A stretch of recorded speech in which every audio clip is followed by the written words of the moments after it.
The Washington Capitals put on a defensive clinic in the Mile High City. Caps win 5-2 over the Colorado Avalanche in Colorado. Let's get into it, babes, because there are, once again, a lot of Washington Capitals goals to talk about. First period, just 2 minutes in, the Avs get the first goal of this hockey game. Parker Kelly, that is his first goal of the season, 1-0 Avalanche. But the Caps with a quick answer on the power play after Lars Eller, he draws the penalty to get the Caps on the power play in his first game back as a Washington Capital. Welcome back, Tyga. And it is Jakub Vrana with his third goal of the season already. A great play here. Alex Ovechkin, instead of taking the shot here like everyone was expecting, he gets the puck back to Pierre-Luc Dubois near the point, and Pierre-Luc Dubois sends it over to Jakub Vrana, and Vrana hammers this thing on the one-timer straight to the back of the net. 1-1 is the score. Assists, like I said, to Pierre-Luc Dubois and Alex Ovechkin. And then just a few minutes after that, the Caps staying on the attack here, this time at even strength as they have done so well all throughout this season so far. Tom Wilson, he makes a great play here, finding Connor McMichael sneaking in down into the slot area. And Connor McMichael absolutely hammers this thing again on the one-timer, posting in, and it is 2-1 for your Washington Capitals. That is Connor McMichael's 11th goal of the young season already. Just an amazing start here by the 23-year-old. He looks fucking phenomenal, and he was not done yet in this hockey game, but we will get to that. Assists on this one are to Tom Wilson, like I said, with the primary assist, the great pass there to McMichael, and Trevor Van Riemsdyk getting the secondary assist on this goal. So 2-1 Caps, like I said, and that is how the first period would end. Then, less than 2 minutes into the second period, Connor McMichael, again, he has got himself another highlight reel goal here. Unbelievable play by the kid. It is an unassisted goal for Connor McMichael, and that is because what happened here, if you go back and watch this, so the Avalanche defender, right, he's trying to clear the puck as McMichael is charging at him on the forecheck, and unfortunately for him, he clears the puck up into Connor McMichael's face. So the puck hits Mikey in the face. He takes it off of the face, and he is completely unfazed here. He just continues on, picks up this puck, dances in and right around the other Avs defender here, dangalicious, as Joe B might say. And yeah, he walks the Avalanche defender here and skates straight in on the Avalanche netminder and wires a shot on the backhand. And again, it is post and in for Connor McMichael, his 12th goal of the season already. And for those keeping track at home, Connor McMichael now leads the entire National Hockey League in even strength goals. That's obviously his second goal of this hockey game. And by the way, he also had that play earlier in this game on the power play where he completely splits the Avs defense, blasts past literally everybody, and rings one off of the crossbar. So he easily could have had a hat trick in this game. So it's 3-1 Caps. Unfortunately, the Avs do get one back to make it 3-2. But then we have got Pierre-Luc Dubois with some big boy hockey here. He is in a puck battle all the way back in his own defensive zone. He wins this puck battle with really just a heavy play here by Pierre-Luc Dubois. And he gets past then the Avalanche defender, carrying that puck down the ice. And then he finds Jakob Chychrun, and Chychrun, he unleashes a heavy shot that beats the Avs netminder, and the Caps 2-goal lead is restored. 4-2 Caps, Jakob Chychrun's 4th goal of the season already. And remember that he missed some games as well with injury. So 4 goals already for the Caps' new prized defenseman. lock him up, please, to an 8-year contract extension. I've been saying it anytime now, waiting for that. I am sure that we are going to hear something about that soon because I cannot imagine the Caps not re-signing this guy. At this point, he looks amazing for this team in this system under Spencer Carbery and with all of his new teammates who he seems to really, really love. So 4th goal of the season already, like I said, for Jakob Chychrun, assisted by Pierre-Luc Dubois, like I said, with a great play along the boards in his own end, a great defensive play, great defense leads to great offense, right? And so it is 4-2 for your Washington Capitals. And that is how the second period would end. And then in the third period, again, in Colorado's own building, the Caps here, obviously they have a 2-goal lead and they completely lock this thing down here in this third period. They allow the Colorado Avalanche only 5 shots on goal in this third period. That is a heck of a performance defensively against one of the high-flying teams in the league. And again, doing it to them in their own building, which is very impressive. And so there is no more scoring in this one up until the Avalanche, they pull their goalie at the end of the game for the extra attacker. And then Rasmus Sandin, he has got his 3rd goal of the season into the empty net. And this was really so funny here because there was like a, okay, so to set the scene first, right? Sandin gets this puck up near the Avalanche blue line.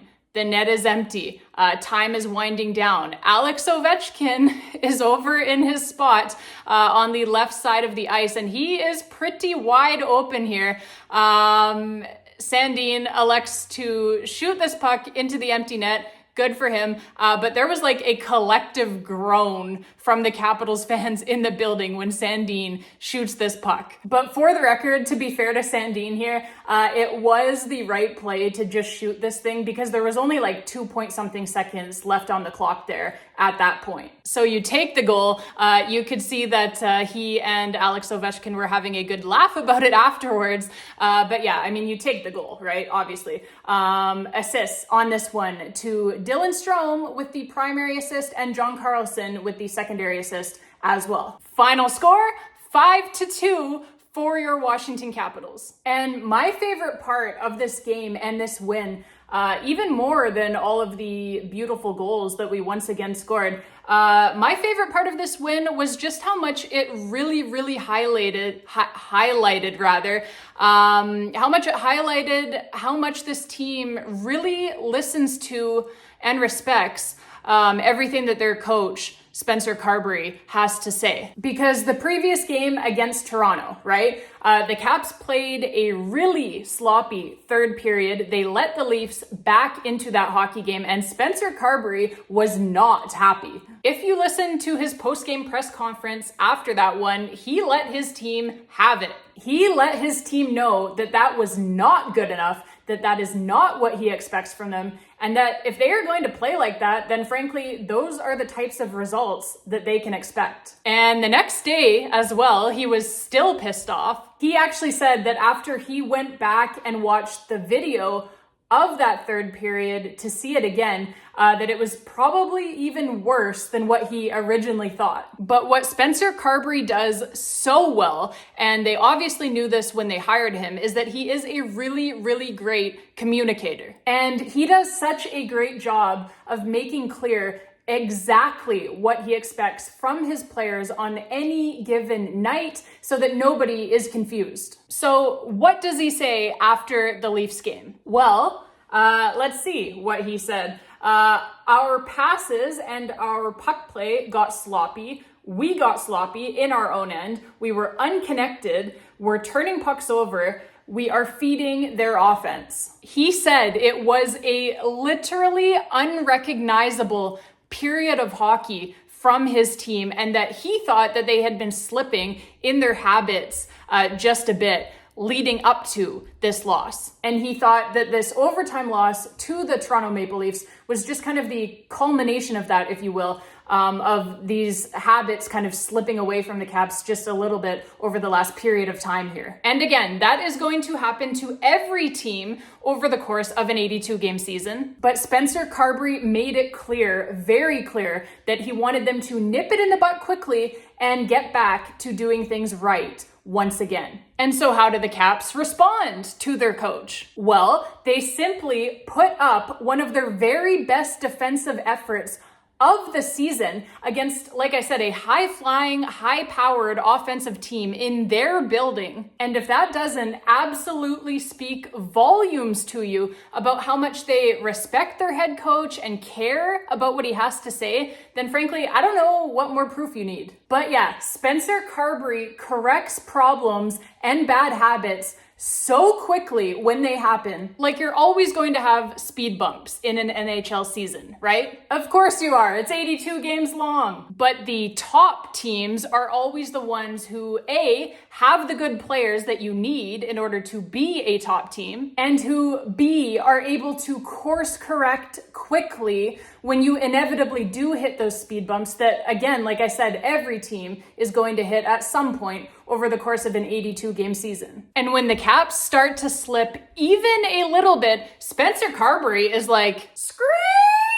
No, we don't, boys. Wrong turn there. Let's get back on track here. It's a big part of why the Caps haven't lost consecutive games yet this season. Listen, if Spencer Carbery is not the runaway favorite for Coach of the Year right now, then some of these people need to have their voting rights revoked. And yes, I understand that a team like the Winnipeg Jets, for example, they are also off to a very great start. But the Winnipeg Jets were also kind of expected to be good this season, right? Like, before the season started, they were expected to be good, right? Like, I'm pretty sure that everyone at least had them as a surefire playoff team, right? Whereas all of these professional writers, they all picked the Caps to miss the playoffs this season. And these are all of the same writers who get to vote on these awards. So you wrote that the Caps were not going to be good, right? And you sounded really, really sure of yourself. Well, now they are good. They're way better than good. So which is it? Either those were uninformed articles that you wrote in the first place, or I guess your alternative is that Spencer Carbery is your Coach of the Year. It's gotta be one of the two. And by the way, Scott Arniel in Winnipeg is also coaching a team that gets to play in front of Connor Hellebuck, which is a little bit of a cheat code if we're going to be honest. The coaching, at least the head coaching, has really got nothing to do with the goaltending. Maybe if there were a goaltender Coach of the Year award, but that's not what we're talking about here. I guess this is the perfect example, though, of why they say good goaltenders make good coaches. But they shouldn't make Jack Adams award winners, and that is my opinion. Although our old pal Peter Laviolette did almost ride his prized Igor Shesterkin pony all the way to a nomination last season, but in the end, the voters didn't fall for it. All right, Caps fans, that is going to be it for this one. I just really had to get that off of my chest regarding Spencer Carbery and the phenomenal job that he has done for our Washington Capitals. Thank you, babes. Thank you all so much for watching. As always, not only for watching this video, but for watching all of the videos. The response has been really, really great. It probably helps that our Capitals are playing so well, because that always makes watching these games more fun. And I'm sure it makes watching these post-game videos more fun as well. But yeah, I did just want to say thank you all so much for being here. As always, I really, really, really appreciate it. From the bottom of my heart, I really, really do. I'm having so much fun making these videos. And yeah, for the Capitals part, they are on a road trip here, obviously. So their next game is going to be in Las Vegas. We love Las Vegas. Good times, good memories in Las Vegas, on and off the ice, for me. So that will be a great one. Probably Logan Thompson, I would assume, going to get the start in his old barn against his old team. He played very well against the Vegas Golden Knights the first time that the Caps faced them this season in Washington. picking up the win and the 2 points there. So I would expect him to get that start most likely, and it is a back-to-back. So then obviously probably Charlie Lindgren, he would most likely get the game in Utah, the Caps' first ever trip to Utah for a hockey game. So that will be fun. So yeah, back-to-back, we will be back here on the YouTube channel after both of those games with your post-game recaps. Let's hope for a big 4 points coming up here. Let's keep this thing going. And yeah, what can I say? This team playing great. Really enjoying this season so far. Really enjoying making these videos. Like I said, it has been so much fun to be here with you all. I'm really looking forward to these games coming up, like I said, in Vegas and then Utah for the first time ever. That will be fun. I can't wait to see what that arena looks like, what the vibe is like in there. It should be great. So yeah, until next time, babes. And as always, let's go Caps.